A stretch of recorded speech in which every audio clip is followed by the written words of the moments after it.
Uummata Oromoo na dhagaya, gootota Oromoo na caqasa, Oromiyaa sosocho'a, daangaa irraa daddara, daangaa lolii dheerate, humniti haaraa nu dhaqqaba. Daangaan Oromoon deebine, qeerroon naannicha dammaqa, gootota daangaa irratti hirmaatte, maqaa tartiibaan caqasa. Warbooroo dhufe, wargooroo dhufe, wargooroo yaa arboorrirraa dhufe, sooriyyi Oromoo warnu jaaraa ture, gootilmaan Oromoo daangaa kabachiisuuf daggalkeet ture, dubartoota Oromoo hamilee deeggarsaa warnuu kennaa ture. Walumaa galatti galatooma jenna war deeggarsi daangaati faanteen ture, lawalti deebine, gootilmaan Oromoo yaadan gargar baay'ee fula bule. Ora bula jedhaan Abiyyiif lammaa bu'aasaaniin dhufe, boo akkanaan finne qondaallee Oromoo harmaan dur ture, akkan jajjabaadha, geegessaan Oromoo namii angoo dhufe. Oromoon goototaan seenu molii dhufe, Oromoon hin dheettu lol warra dhufe, Oromoon birmadhaa firra deebimna daanga Oromiyaa jarreen seena tuke, Oromoon hin beeka, seena qaxxaamuree duraan keessa dhufe. Abbaan miir dhaba, yooluma gaane ture, Oromiyaa kee jeequmsi tanaaf ture, ilma wii dhalate, abiin angoo dhufe, abiin nu jalqaba Oromiyaa keessa Itoophiyaa bulchuuf namni angoo dhufe. Horii buli jedhaan qeerransu magarsaa lammaa qabsosaatiin dhufe, qabsonni taasiseen uummati Oromoo tokko ta'ee bule. Oromoon gootota dhalootaanuu qaba.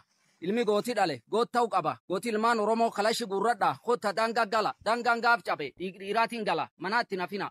Madaalliin gootota guyyaa akkana kana, gaafii gootii yaamani, gaafii dhiirfaarsan, gaaf akkana kana. Ilmi dhiiraa yoo dhalatu, sooressi agsadii jira, qaro gaaddis qoruu jira, arjaarkaan toluu jira, goot daangaa loluu jira, daangaan Oromoon deebine, onneen naqeen maruu jira. Goofalayeen hin maxxanne, dannaba dhaabaa gubbaa jira, dannaba abbaan hin jibbaanne, baay'ee daangaa buluu jira, mootummaan biyyi Boorana bulche, yaadik duraa sadii jira, raga biraan barbaannu. Seenaa dhalootaattu jira, dhalooti dhufnaa qabadha, akkiin abbaan milittu, la'ee galaa eeguu jira, la'ee tiyyaan ifatiin, Booranni carraaqumaa jira. Naannoo shaniin maxaqi, diqqasii guddisuu jira, uummata Oromoo lallabe, kaaba kibba yaamuu jira, gootii bireeni tokkosu, ilmi Oromoo hedduu jira, gootii morka daangaa lole, sinnaarii fi suura maree, daangaa deebii eeguu jira, daangaan keen deebi'uu baannaan, kalaashiin keen harkinu jira, daawwa zoonii jechaa yaani, qaldi akkana tanaa jira. Uummati godin Boorana daangaa fi birmachuu jira, tappeella daawwa zoonii jedhu, kan magaal mooyyalee keessa hambii xoorii dur dhaabatu. Oromoo lilaan arguun feetu, qorqooroo sun achiyyuu jira, falamarraan geerarani, la'een Booranaan dura, kun warraa qabuu jira. Ijoollee godin Boorana hidhadhee mana ba'ee jira, seena abbaa kiyya duri, kakalee qaabadhee jira, Booranaa gootiin hadhale, illola dhaatachuu jira, gaarreen Oromiyaa keessa dachee faffaca'ee jira.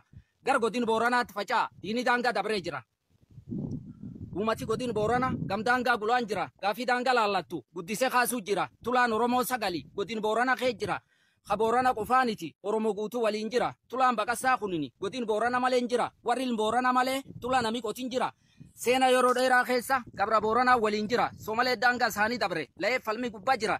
Jibbaatee jalan dachaane, la'ee abbootii faan jira, muummichi biyyatti itti matee deebii caqafachuu jira, gaafii deebii nafkifattee waraani geggeeffamuu jira. Gaafiin kun deebi'uu qaba, Booranni caqafachuu jira, handhuraan abbaa dhiba, gaafiin kun deddeebi'uu jira. Magaal mooyyalee yoo dhumne, alaabaa naannoo lamaa jira, magaal takkattiitan keessa alaabaan lammaaliif jira, uummati Oromiyaa duru labuunfi gubbaa jira. Uummata Soomalee kan garuu daangaa isaaniitti achi jira, warri Soomalee Itoophiyaa ogaadini dooloo jira, daangaan uummata Soomalee mooyyalee fuudhatiiyyuun jira, taariikhi durimee nuu laala, alaabaa isaanii nurra kaasa, qubachuu namuun dhowwani, daangaa bulchiisa nuukaa, mooyyala Oromiyaa bulchuu qaba, gaafiin kun federaal ilaala, gaafii kan federaalii deebisa, kallattiin isanii ilaala, gaafiin kun deebi'uu dide, uummati taa'ee wal waraana. Warri Soomalee kunini waan hedduun nu dhibuu jira, la'eellee maqaa jijjiiree daawwa zoonii jechuu jira, daawwa zoonii ma jedhan, la'ee maqaan duruun jira. Maqaa daawwa zoonii jedhu muummichi biyyatti duraanii Hayilamaariyaam Dassaaleeny xaalayaan dhaabsisee jira. Maqaa daawwa zoonii jedhu la'ee irraa lakkisuu baannaan koromtuun walti filanna, arcummuun walti ciranna, rasaasuun walti bitanna. Ilmaan Oromoo jajjabaadha, akkuma gaafsi yaad barree kaani duubatti nu minjifanna. Qabsa Oromoon taasifte, guddoo garaan nu jaalate, aanaan gumii eldalloo, gam liibanii dhaabate, magaalii ardama dheeraa, waacilleen gama ol daawwate. Magaala Waacille, aanaan Waacilleen ijaarame, magaalii Guchii Goofa, aanaan Guchii Goofaatiin ijaarame, la'ee gabaabduu daawwata, nami magaal Guchii Goofa dhaabate, magaalii Guchii Goofa Gabra Booranaan ijaarame, kaayoon dhaloota la deebite, Gabra Booranii la wal jaalate, mee takka hamilee naa kennaaf uummati Oromoo laaf qaabate, irdeebi'ee takka isanii ibsa, seenaa aanaan Waacille ittiin ijaarame. Seenaa aanaan Waacille, gaafisii magaal taate qaamne, gaafasuu walti dhaamanne, magaalaan laakki dansa jaarte, seena gootota qaabanna, yoo maqaa Waacille jedha qaamne. Guyyaa birmadummaa biyyaatu Waacilladdu dure taate, warra Waacille keessan kaamne, Tobraan gaaf kibbi biyyatti yaate. Itoophiyaa walanqiftee waggaa sadiif kophaa taate, obsee keessa dheechuu dide, garuu isiin lolcharii naate. Magaal buulaa wooti kaate, Tobraan lolcharii naate, warri dhiira qofaaniti, nadheenuu si'a mana baate, garaacha waan soorata dhabe, qotatee muka nyaate. Seena akkasi kee dabarte, Waacillar dhaanaa nuu taate, abbootiin teen daangaa lafe goototaatiin jaarte, akkas jabaadha jechuu kiyya. tanaaf seena duraan dabre kaase waraan daangaa barkana dubartiin ga'ee guddaa baate waraan daangaa barkana dubartiin ga'ee guddaa baate abri ulluu qaameena jette eebbiftee mana nu baafte nagaan uffaltanii jette madoolee dandamatti laalte juuzii bilaslaasa bitte madoolee fuul keessaa yaate burki buskutii waddite mishigiteen cufaafaate hawwichaan mirgoloon bitte cibraan teen raasaan nyaatte morki gara nyaate daandii ciree daangaa baase daandii cira kusee galalcha jedhe uumati maqatti moggaase galata lafa qabdi jedhe uumati boobellana badhaase badhaasu waaqa argadha jecha takka hamilee naa kennaaf waraan daangaa barkana dubartii waa'eel dhiiraa taate gooddaan garraatti dhoowwate waa cilla fakkeenna qaamne hundeeffami gandu waa cille alsillaasee jalqabame xummur bar 1969 kees guddoo waraanaan adhame waraani garuu keessan kaamne dadhabee irra faca'e waraani yoosisuu malee siyaad barreetti ajaje obse keessa dheechuu dide garuu lolcheriin adhame tobrati jedhe moggaafame waraani siyaad ajaje meeshaa biyyattii weerare magaal buulaawwoo qabate some soomalaabbo jedhe gamiin siyaasaan qabate